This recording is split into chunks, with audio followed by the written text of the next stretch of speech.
Hi friends. Actually, நம்ம அந்த சீரியஸான ஒரு கண்டென்ட் அதான் அந்த QC பற்றி போட்டுட்டு இருந்தோம். அதில் வந்து பார்த்தீங்கன்னா கோர்ஸ் அண்ட் ஸ்டாண்டர்ட்ஸ் அப்படிங்கிற ஒரு வீடியோ லாஸ்ட்டாக நம்ம போட்டிருந்தோம். ஸோ அந்த வீடியோ யாரும் பார்க்காம இருந்தீங்க அப்படின்னா ஜஸ்ட் அவருடைய லிங்க் டிஸ்கிரிப்ஷனில் கொடுத்துருக்கோம். ஜஸ்ட் அதையும் செக் பண்ணிக்கோங்க. ஓகே, இன்றைக்கி நம்ம இந்த வீடியோவில் என்ன பார்க்க போகிறோம் அப்படின்னா டாக்குமெண்டேஷன்ஸ் பற்றி. ஸோ ஆயில் அண்ட் கேஸ் இண்டஸ்ட்ரியில் என்ன மாதிரியான டாக்குமெண்ட்ஸ் யூஸ் பண்ணுறாங்க, என்ன டாக்குமெண்ட்ஸுக்கான டீட்டெயில்ஸ் எங்கேருந்து எக்ஸ்ட்ராக்ட் பண்ணுறாங்க, எங்கே என்னென்ன டாக்குமெண்ட்ஸ் நீங்கள் ப்ரிப்பேர் பண்ணணும், அதுக்கான டேட்டாஸ் நீங்கள் எங்கேருந்து எக்ஸ்ட்ராக்ட் பண்ணணும், ஸ்டாண்டர்ட்ஸை பேஸ் பண்ணியா இல்லை கஸ்டமர்கிட்ட வாங்கணுமா அப்படிங்கிறது எல்லாமே இந்த வீடியோவில் ஃபுல்லாக பார்த்துருவோம். ஸோ வீடியோ ஸ்கிப் பண்ணாமல் ஃபுல்லாக பாருங்கள். சேனலை சப்ஸ்கிரைப் பண்ண பார்த்தீங்கன்னா மறக்காமல் சப்ஸ்கிரைப் பண்ணிட்டு பெல் ஐக்கானே கிளிக் பண்ணி வைங்க. அப்போ தான் நம்ம போடக்கூடிய வீடியோஸ் எல்லாம் உங்களுக்கு நோட்டிஃபிகேஷனாக உடனுக்குடனே வந்து சேரும்.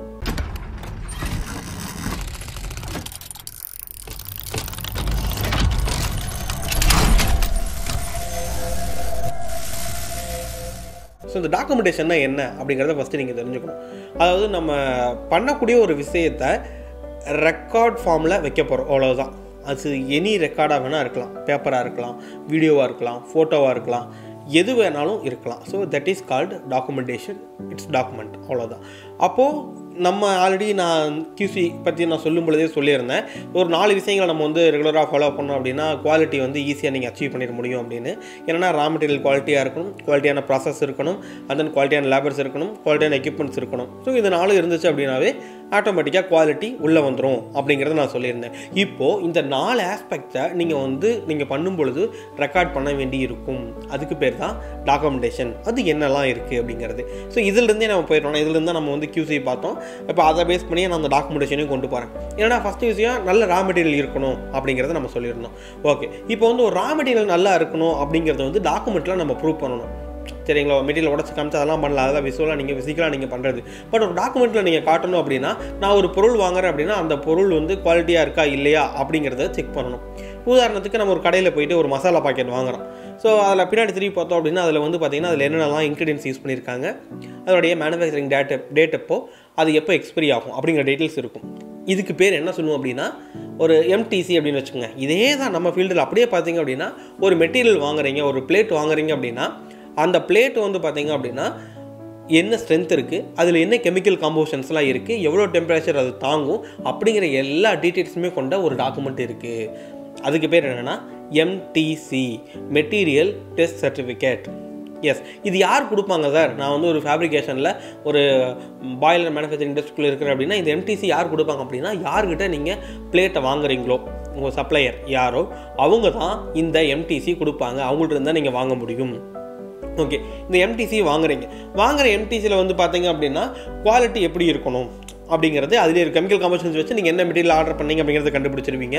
எவ்வளோ ஸ்ட்ரென்த் தாங்கும் அப்படிங்கிறத வச்சு டிசைன் ப்ரெஷருக்கு ஈக்குவலாக இருக்கா, ஸ்ட்ரென்த் தாங்குமா அப்படிங்கிறத நம்ம கண்டுபிடிச்சிடலாம்.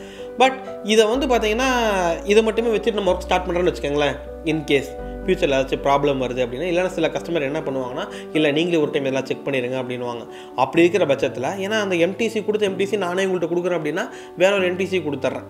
ஓகேவா? இந்த மெட்டீரியலோட கொடுக்காம வேறு ஒன்று கொடுத்துட்டேன் அப்படின்னா நம்ம பாட்டு ஒர்க் ஆரம்பிச்சிட்டோம். பாதி ஒர்க் பண்ணிக்கிறோம், ஐயோ சாரி சார் MTCயை மாற்றி கொடுத்துட்டேன் அப்படின்னு சொன்னால் எப்படி இருக்கும்? அதனால் என்ன பண்ணுவோம் அப்படின்னா, ஏன்னா பிளேட்டு தான் ரொம்ப மேஜர் ரோல் ப்ளே பண்ணும் நம்ம பாய்லர் ஃபேப்ரிகேஷன்லாம் போயிட்டோம் அப்படின்னா. அப்போது அது கரெக்டாக இருக்கணும் இல்லையா? அதுக்கு நம்ம என்ன பண்ணுறோம் அப்படின்னா அந்த MTCயை வெரிஃபை பண்ணுற மாதிரி ஒரு டாக்குமெண்ட் ஒன்று ரெடி பண்ணுறோம். ஒன்றும் இல்லை, ரொம்ப சிம்பிள். அந்த பிளேட் வந்திருக்கிற பிளேட்டில் வந்து ஒரு சாம்பிள் கட் பண்ணி எடுத்துகிட்டு போயிட்டு அதை வந்து கெமிக்கல் காம்போசிஷன் கண்டுபிடிப்போம். அதோடைய கெமிக்கல் காம்போசிஷன்ஸ் கண்டுபிடிக்கிறதுக்கு நிறைய இடத்துல நீங்கள் PMI இருக்குது, பாசிட்டிவ் மெட்டீரியல் ஐடென்டிஃபிகேஷன் அப்படின்னு சொல்லுவாங்க. PMI கேஜ் இருக்கும், அதில் ஸ்பெக்ட்ரம் அனலைசர்னு சொல்லுவாங்க. அதை யூஸ் பண்ணி நீங்கள் அதனுடைய கெமிக்கல் காம்போசிஷன்ஸ் கண்டுபிடிக்கலாம். அப்படி இல்லை அப்படின்னா கெமிக்கல் லேபில் கொடுத்தீங்கன்னா அவங்கள கெமிக்கல் காம்போசிஷன்ஸ்லாம் கண்டுபிடிச்சி உங்கள்கிட்ட கொடுத்துருவாங்க. ஓகே, அடுத்து மெக்கானிக்கல் லேப் கொடுத்தோன்னா அங்கே வந்து பார்த்திங்க அப்படின்னா பெண்ட் டெஸ்ட், டென்சைல் ஸ்ட்ரென்த் இதெல்லாமே வந்து கண்டுபிடிச்சி அதுக்கான ரிசல்ட்டும் கொடுப்பாங்க. இந்த எல்லா ரிசல்ட்டும் ஆல்ரெடி MTCலேயே இருக்கும். இப்போ நீங்கள் என்ன பண்ணணும் அப்படின்னா, இப்போ இவங்கள்ட்ட நீங்கள் ஒரிஜினலாக நீங்கள் பண்ணி ரிசல்ட் வாங்குறீங்க இல்லையா, உங்கள் விட்னஸில் ஒரு ரிசல்ட் வருது இல்லையா, இந்த ரிசல்ட்டெல்லாம் வச்சு நீங்கள் ஒரு டாக்குமெண்ட் மேக் பண்ணணும். அதுதான் MTR, மெட்டீரியல் டெஸ்ட் ரிப்போர்ட். இப்போது நீங்கள் சப்ளையர் கொடுத்த MTCயும் நீங்கள் ரெடி பண்ண இந்த MTRயும் கம்பேர் பண்ணி பாருங்கள். மேக்ஸிமம் ஒன்றா தான் இருக்கும். இப்படி ஒன்றா இல்லை அப்படின்னா ஏதோ ப்ராப்ளம் இருக்குது, மெட்டீரியல்ஸ் நீங்கள் திருப்பியும் வந்து கிராஸ் வெரிஃபை பண்ண வேண்டியிருக்கும். மேக்ஸிமம் ஒன்றா தான் வரும். ஓகே, இப்போது யோசிச்சு பாருங்கள். நீங்கள் வாங்கக்கூடிய எல்லா மெட்டீரியலுக்கும் MTC வாங்கினீங்கன்னா நீங்கள் வாங்கின மெட்டீரியல் குவாலிட்டியாக இருக்கதா இல்லையாங்கிறது அதை வச்சு நம்ம சொல்லிடலாம் இல்லையா? அப்போது ரா மெட்டீரியல் எது வாங்கினாலுமே இதை பேஸ் பண்ணி தான் போகணும். சரி சார், எதெல்லாம் ரா மெட்டீரியல் வரும்னா எல்லாமே வரும். கன்சியூமபிள்ஸ் வந்து கூட ரா மெட்டீரியல் கணக்கில் தான் வரும். எலக்ட்ரோட் ஆகட்டும், வாசர் ஆகட்டும், ஒரு போல்ட் நட் வாங்குறீங்க, வால்வ் வாங்குறீங்க, நாசில்ஸ் வாங்குறீங்க, எல்லாத்துக்குமே எம்டிசி கம்பல்சரி வேணும். எஸ், ஏன்னா அதுதான் இது குவாலிட்டியாக இருக்குது அப்படிங்கிறதுக்கான ப்ரூஃப். எல்லாத்துக்குமே எம்டிஆர் ரெடி பண்ணணுமானா இல்லை, தேவைப்படாது. மேஜராக பிளேட்டுக்கு மட்டும்தான் நம்ம எம்டிஆர்லாம் பண்ணுவோம், அதற்கெலாம் பண்ணணும்னு அவசியம் கிடையாது. ஸோ எம்டிசி, எம்டிஆர் இதை பேஸ் பண்ணி வந்திருக்கிற மெட்டீரியல் நல்லதா இல்லையா அப்படிங்கிறத வந்து நம்ம கன்ஃபார்ம் பண்ணிடுவோம். அப்போ வந்து ரா மெட்டீரியல் வந்து நம்மளுக்கு குவாலிட்டியாக இருக்குது. ஓகேவா? ஓகே. நெக்ஸ்ட் அடுத்து வந்து பார்த்திங்கன்னா குவாலிட்டியான ப்ராசஸ் இருக்கணும்னு சொல்லிட்டோம். ஸோ ஆல்ரெடி நம்ம அந்த QCயில் வந்து எக்ஸாம்பிள் தான் நிறைய சொல்லியிருந்தேன். என்னென்னா ஒரு குவாலிட்டியான ப்ராசஸ், ஒரு பிரியாணி செய்யணுன்னா குவாலிட்டியான ப்ராசஸ்னு ஒன்று இருக்குது. அதை பேஸ் பண்ணி கரெக்டாக செஞ்சோம்னா தான் அது குவாலிட்டியாக வரும், டேஸ்ட்டாகவும் வரும். அதே மாதிரி நம்ம பாய்லர்லாம் செய்யணும் அப்படின்னாலும் இதுக்கு ஒரு ப்ரொசீஜர் இருக்குது, ஒரு ப்ராசஸ் இருக்குது. இந்த கரெக்டான ஒரு ப்ராசஸ் நம்மளுக்கு தெரியணும், ஒரு ப்ரொசீஜர் தெரியணும். இது கரெக்டாக இருந்தால் தான் பண்ணுற ப்ராடக்ட்டும் குவாலிட்டியாக வரும் அப்படிங்கிறத சொல்லிடணும். அப்போ இது வந்து குவாலிட்டியாக இருக்குதா இல்லையா, எப்படி குவாலிட்டியான ப்ராசஸை கண்டுபிடிக்கிறது, யாராவது சொல்லியிருப்பாங்களா, யூடியூப்பில் பார்த்தா தெரியுமா அப்படின்னா அப்படி தெரியணும்லாம் அவசியம் கிடையாது. ரொம்ப சிம்பிள். என்னது, அந்த ப்ராசஸை நம்மளே பண்ணி பார்க்குறது தான். ரொம்ப சிம்பிளாக சொல்லணும்னா ஃபஸ்ட்டு என்னென்னா ஒரு டெஸ்ட் கூப்பன் ரெடி பண்ணுவோம். டெஸ்ட் கூப்பன் அப்படிங்கிறது என்னன்னா பிளேட் 150 × 300 mm பிளேட் எடுத்துக்கிறோம். 2 பிளேட் எடுக்கிறோம். 2 பிளேட் எடுத்து வச்சு வெல்டு அடிக்கிறோம். வெல்டுனா என்ன வெல்டு அடிக்கிறது, ஆர்க் வெல்டிங்கா, மிக் வெல்டிங்கா, டிக் வெல்டிங்கா, டிபெண்ட்ஸ் ஆன் யூ. அவ்வளோதான். காசு உங்களுக்கு எது கம்மியாக இருக்கோ அதை வச்சு நீங்கள் ட்ரை பண்ணி பார்க்கலாம். ஸோ வந்து மிக்கும் ஆர்க்கும் 2 மிக்ஸ் பண்ணி அடிக்கணும்னு வச்சுக்குவோம். ரூட் கேப்புக்கு மட்டும் மிக் வெல்டிங் அடிச்சுட்டு பேலன்ஸ் உள்ளதுக்கெலாம் SMAW அடிக்கிறோம். ஓகே, அடித்தாச்சு. அடித்ததுக்கப்புறமா அந்த பிளேட்டை என்ன பண்ணுறோம் அப்படின்னா லேபுக்கு அனுப்புகிறோம். ரேடியோகிராஃபி டெஸ்டிங் எடுக்கிறோம். RT ரேடியோகிராஃபி டெஸ்டிங் பண்ணியாச்சு. அதுக்கப்புறமா அதை வந்து மெக்கானிக்கல் லேப் அனுப்புகிறோம் ரூட் பெண்ட் ஃபேஸ் பெண்ட்லாம் பண்ணுறதுக்காக. அதுவும் பண்ணியாச்சு. ஸோ இந்த ரூட் பெண்ட் ஃபேஸ் பெண்டில் வர ரிசல்ட்டும் செக் பண்ணுவோம். ப்ளஸ் இந்த RT நம்ம ரிசல்ட் வந்துச்சு இல்லையா, அதுவும் க்ளீனாக இருக்குதா, இந்த டிஃபெக்டிவ் இல்லையா அப்படிங்கிறத செக் பண்ணுறோம். இந்த ரூட் பெண்ட் ஃபேஸ் பெண்டில் வரக்கூடிய வேல்யூஸும் நம்ம டிசைன் ப்ரெஷர், அதாவது ட்ராயிங்கில் கொடுத்துருப்பாங்க உங்களுக்கு, அதனுடைய வேல்யூஸும் மேட்ச் ஆகுதான்னு பார்க்கணும். மேட்ச் ஆகிடுச்சு, அதோட இது ஜாஸ்தியாக இருக்குது அப்படின்னா, அது ஸ்ட்ரென்த் வந்து ஜாஸ்தியாக இருக்குது அப்படின்னா அது ஓகே. நீங்கள் அடித்த ஒரு ப்ரொசீஜர் வந்து கரெக்டான ஒரு ப்ரொசீஜர். அப்போது நீங்கள் அந்த டெஸ்ட் கூப்பன் ரெடி பண்ணும்போது என்ன பண்ணணும், என்ன கரண்ட் செட்டிங், என்ன எலக்ட்ரோடு வச்சுருக்கோம், என்ன கரண்ட் செட்டிங் வச்சுருக்கோம், எவ்வளோ ஸ்பீடில் அடிக்கிறோம், என்ன ஆங்கிளில் வச்சு அடிச்சிருக்கோம், ரூட்டுக்கு என்ன எலக்ட்ரோடு யூஸ் பண்ணணும், அந்த கரெக்ட் ஃபைனலாக கேப்பிங் வரும்போது என்ன வெல்டிங், என்ன எலக்ட்ரோடு யூஸ் பண்ணணும் அப்படிங்கிற எல்லாத்தையுமே ஒரு டாக்குமெண்ட்டாக பண்ணணும். அந்த டாக்குமெண்ட் பேர் தான் PQR, ப்ரொசீஜர் குவாலிஃபிகேஷன் ரெக்கார்டு. இப்போ இதில் என்னெல்லாம் இருக்கும் அப்படின்னா, சார் என்ன மெட்டீரியல் போட்டீங்க, பேஸ் மெட்டீரியல், பேரண்ட் மெட்டீரியல் என்ன, அதில் வந்து நான் என்ன வெல்டிங் அடித்தேன், என்ன குரூ எடுத்தேன், அதில் என்ன வெல்டிங் நான் அடித்தேன், என்னென்ன பாஸ் என்னென்ன வெல்டிங் அடித்தேன், அப்படியெல்லாம் அடித்ததுனால அதனுடைய குவாலிட்டி எப்படி இருக்குது, அதாவது ரேடியோகிராஃபி டெஸ்ட் ரிசல்ட் இருக்கு இல்லையா, அது டெஸ்ட் ரிசல்ட் எப்படி இருக்குது, அது கீழே வந்து பார்த்திங்க அப்படின்னா மெக்கானிக்கல் ஸ்ட்ரென்த் எப்படி இருக்குது அப்படிங்கிறத ப்ரூவ் பண்ணி காட்டுறோம். தம்பி இந்த வெல்டிங் யூஸ் பண்ணிங்கன்னா இந்த குவாலிட்டி கிடைக்கும்ப்பா அப்படிங்கிறது வந்து இந்த PQRல நம்ம சொல்கிறோம். அவ்வளோதான். அப்போது குவாலிட்டியான ப்ரொசீஜர் ரெடி. ஓகே, இதுக்கு அடுத்து வந்து பார்த்திங்க அப்படின்னா ஒரு வெல்டருக்கு நீங்கள் ஒரு டாக்குமெண்ட் கொடுக்க வேண்டியிருக்கும். அதுக்கு பேர் தான் WPS அப்படின்னு சொல்லுவாங்க, வெல்டிங் ப்ரொசீஜர் ஸ்பெசிஃபிகேஷன் அப்படின்னு.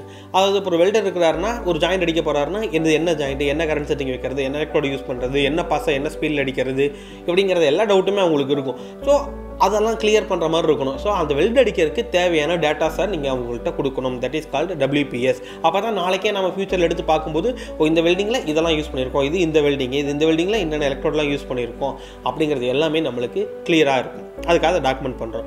ஓகே, இப்போ இந்த WPS எப்படி ரெடி பண்ணுறது அப்படின்னா, ரெடி பண்ணவே தேவையில்லை. மேக்ஸிமம் வந்து நம்ம இந்த PQRலேயே போட்ட டீட்டெயில்ஸ் தான் இதில் இருக்கும். எஸ், PQRல என்ன பேரண்ட் மெட்டீரியல் என்னென்னு போட்டோம், என்ன வெல்டிங் அடித்தோன்னு போட்டோம், என்ன ரூட் பாஸ் என்ன அடித்தோம், ரூட் கேப் என்ன அடித்தோம், and then பார்த்தீங்கன்னா ஃபில் பாஸ் என்ன அடித்தோம், கேப்பிங் என்ன அடித்தோங்கிற எல்லாமே உங்களுக்கு தனித்தனியாக தெரியும். அதை மட்டும் அப்படியே காப்பி பண்ணி ஒரு டாக்குமெண்ட்டில் போட்டு அது WPSன்னு பேர் போட்டால் போதும். இப்போ இந்த PQRக்கும் WPSக்கும் என்ன டிஃப்ரென்ஸ் இருக்கும் அப்படின்னா, மேஜரான டிஃப்ரென்ஸ் நான் சொல்கிறது என்னென்னா, PQRல அந்த டெஸ்ட் ரிசல்ட்லாம் கொடுத்துருப்போம், அந்த RT பண்ணது, அந்த இந்த மெக்கானிக்கல் டெஸ்ட் பண்ணதெல்லாம். ஆனால் இந்த WPSல அது மட்டும் இருக்காது. வெல்ட் அடிக்கிறதுக்கு தேவையான ஸ்பெசிஃபிகேஷன் மட்டும் இதில் இருக்கும், அவ்வளோதான். ஓகே, இது ரெடி பண்ணியாச்சு. இதுக்கப்புறமா ஒரு வெல்டர் குவாலிஃபை பண்ணணும். எஸ், ஏன்னா இது குவாலிட்டியான ப்ரொசீஜர் ரெடி பண்ணியாச்சு. அடுத்து வந்து பார்த்தீங்கன்னா குவாலிட்டியான லேபர் வேணும்ல, அதை நீங்கள் செலக்ட் பண்ணணும் அப்படின்னா மேஜராக வெல்டர் தான் நம்மளுக்கு குவாலிஃபையான வெல்டர். இல்லை NDT டெக்னீஷியன்லாம் வேணும்னா ஆல்ரெடி NDT டெக்னீஷியன் சர்டிஃபிகேட் வச்சிருக்காங்க, ஆனால் உங்களுக்கு நீங்கள் குவாலிஃபை பண்ணணும் அவசியம் கிடையாது.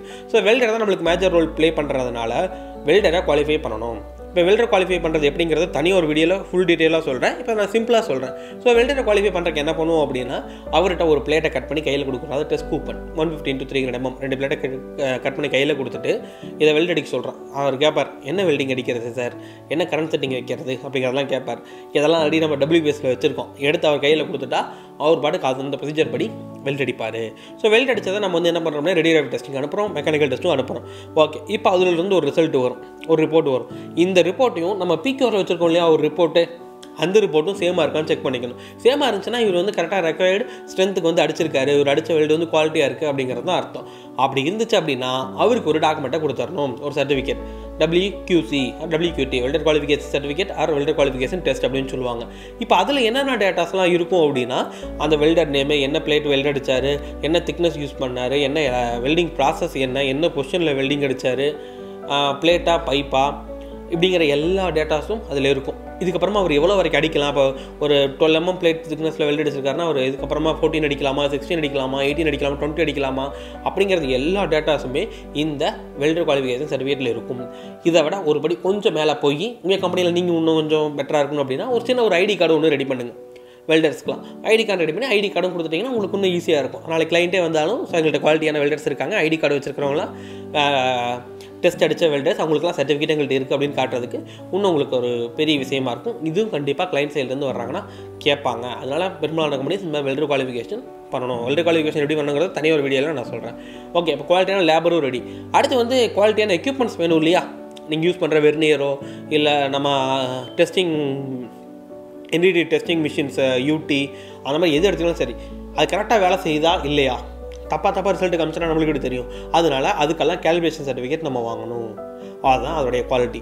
ஓகே, இப்போ அதோட கேலிப்ரேஷன் சர்டிஃபிகேட் எங்கே நம்ம போய் வாங்குறது அப்படின்னா அதுக்கும் லேப்ஸ் எல்லாம் நிறையா இருக்குது, வெளியே ப்ரைவேட் லேப்ஸ் இருக்குது. அங்கே நீங்கள் உங்கள் வெர்னியரு, உங்களுடைய அந்த இன்ச் டேப்ஸ், மெஷரிங் டேப் இருக்கு இல்லையா, அந்த மெஷரிங் டேப்பு இதெல்லாமே நீங்கள் கொடுத்தீங்க அப்படின்னா, என்னெல்லாம் மெஷரிங் டிவைஸ் இருக்கோ எல்லாத்தையுமே கொடுத்தீங்க அப்படின்னா அவங்க கேலிப்ரேட் பண்ணி அதில் எரர்ஸ் எது இருந்துச்சுன்னா கரெக்ஷனும் பண்ணிவிட்டு உங்களுக்கு ஒரு ரிப்போர்ட் தருவாங்க. இது வந்து கேலிப்ரேட் பண்ணியிருக்கோம், பக்காவாக இருக்குது அப்படிங்கிற ரிப்போர்ட் தருவாங்க. இப்போ அதை வாங்கி வச்சுட்டிங்க அப்படின்னா அது ஒரு டாக்குமெண்ட்டாக ஃபைல் ஆகிடும். ஸோ இதெல்லாம் வந்து மேஜர் டாக்குமெண்ட்ஸ். ஸோ மேக்ஸிமம் அந்த 4ஐயும் கவர் பண்ணியாச்சு. இதுக்கப்புறமா வேறு என்னென்ன டாக்குமெண்ட்லாம் உங்களுக்கு இதில் இருக்கும் அப்படின்னா, நீங்கள் இன்ஸ்பெக்ஷன் பண்ணுறீங்க, இன்ஸ்பெக்ஷன் பண்ணும்போது இன்ஸ்பெக்ஷன் ரிப்போர்ட் வரும். அந்த இன்ஸ்பெக்ஷன்லேயே 2 ரிப்போர்ட்டாக பிரிஞ்சிடும். ஒன்று என்டிடி இன்ஸ்பெக்ஷன் பண்ணுறீங்க, அதனுடைய ரிப்போர்ட்ஸ் தனியாக வரும். அப்புறம் டிராயிங் படி கரெக்டாக வந்துட்டு இருக்கா, வெசல் கரெக்டாக உருவாகிட்டு இருக்கா அப்படின்னு அப்பப்போ நீங்கள் மெஷர்மெண்ட் ரிப்போர்ட் எடுக்க வேண்டியிருக்கும். அந்த மெஷர்மெண்ட் ரிப்போர்ட் நீங்கள் எடுக்கணும். அண்ட் தென் பார்த்தீங்க அப்படின்னா குவாலிட்டி அப்படியே ஹைட்ரோ டெஸ்ட் இருந்துச்சுன்னா ஹைட்ரோ டெஸ்ட்டு, சரி 2குள்ளேயும் வந்துடும். மெஷர்மெண்ட் ரிப்போர்ட் அல்லது வந்து பார்த்தீங்கன்னா நான் டெஸ்ட்ரக்டிவ் என்டிடி ரிப்போர்ட்ஸ், இது 2 தான் உள்ளே வந்துக்கிட்டே இருக்கும். இதுக்கெல்லாம் மாஸ்டராக ஒரே ஒரு டாக்குமெண்ட் இருக்கும், அதுதான் ஐடிபி, இன்ஸ்பெக்ஷன் டெஸ்ட் பிளான் அல்லது QAP, quality assurance plan. So இதை நான் ஆல்ரெடி இந்த QAQCலே சொல்லியிருந்தேன்னு நினைக்கிறேன். இல்லைனா உங்களுக்கு ஒரு பிளான் போட்டு தருவாங்க, தம்பி இதெல்லாம் நீ இந்த பாயில் கரெக்டாக வரணும் அப்படின்னா நீ கரெக்டாக இந்த இன்ஸ்பெக்ஷனை பண்ணணும், இந்த ப்ராசஸ்க்கு அப்புறமா இந்த ப்ராசஸ் முடியுதா, அதுக்கப்புறமா நீ இந்த வெசலை செக் பண்ணணும், செல்லை செக் பண்ணணும், இந்த இடத்துல RT பண்ணணும், இந்த இடத்துல UT பண்ணணும், இப்படிங்கிற எல்லா டீட்டெயிலும் எதில் இருக்கும் அப்படின்னா ஐடிபியில் இருக்கும். அதை பேஸ் பண்ணி தான் நீங்கள் ஒர்க் பண்ணணும். அதெல்லாம் எவ்வளோ பண்ணணும், எவ்வளோ திக்னஸ் பிளேட்லாம் வாங்கணும் அப்படிங்கிறது எல்லாமே வந்து பார்த்திங்க அப்படின்னா ட்ராயிங்கில் இருக்கும். ஸோ இது ரெண்டையும் நம்ம கம்பேர் பண்ணி நம்ம அந்த ஐடிபியை அது ஐடிபிக்கு பேஸ் பண்ணி தான் ஒர்க் பண்ணணும். இன்ஸ்பெக்ஷன் டெஸ்ட் பிளான் எப்பப்போ எதாவது இன்ஸ்பெக்ஷன் பண்ணணுங்கிற பிளான் அதில் இருக்கும். அந்த பிளானுக்கு நம்ம வேலை செஞ்சோம்னாவே ஆட்டோமேட்டிக்காக நீங்கள் எல்லா குவாலிட்டியும் அச்சீவ் பண்ணிடலாம். ஸோ இந்த டாக்குமெண்ட்லாம் நான் சொல்லதெல்லாம் மேஜர் டாக்குமெண்ட்ஸ் தான். இந்த டாக்குமெண்ட் எதாவது உங்களுக்கு சாம்பிள் காப்பி வேணும் அப்படின்னா கீழே வந்து பார்த்தீங்கன்னா வெப்சைட் லிங்க் இருக்கும், www.meccoimbatore.com. அதில் போங்க, அதில் ஏதோ ஒரு பேஜ், எந்த பேஜ்னு நான் கன்ஃபார்ம் பண்ணிட்டேன்னா அதுலேயும் பேஜையும் நான் பின் பண்ணுறேன். ஸோ அந்த பேஜில் போயிட்டு உங்களுக்கு தேவையான அந்த டாக்குமெண்ட்டை நீங்கள் சாம்பிள் டாக்குமெண்ட்ஸ் இருக்கும், நீங்கள் தாராளமாக எக்ஸ்பெக்ட் பண்ணிக்கலாம்.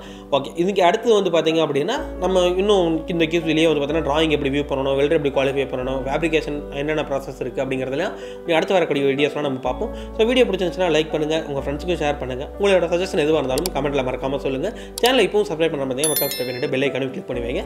Thank you so much.